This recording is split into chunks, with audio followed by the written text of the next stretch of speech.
Señor de los comienzos y de los sueños, hoy te pedimos que bendigas a esta persona que inicia una nueva etapa en su vida. Tú conoces sus anhelos, sus temores y todo lo que ha dejado atrás para avanzar con fe.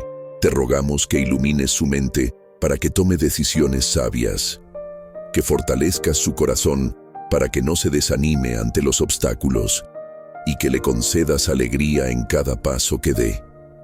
Que no camine sola, sino contigo, guiada por tu presencia y sostenida por tu amor. Dale claridad en los momentos de duda, serenidad cuando el camino se vuelva incierto y gratitud cuando vea frutos en su esfuerzo.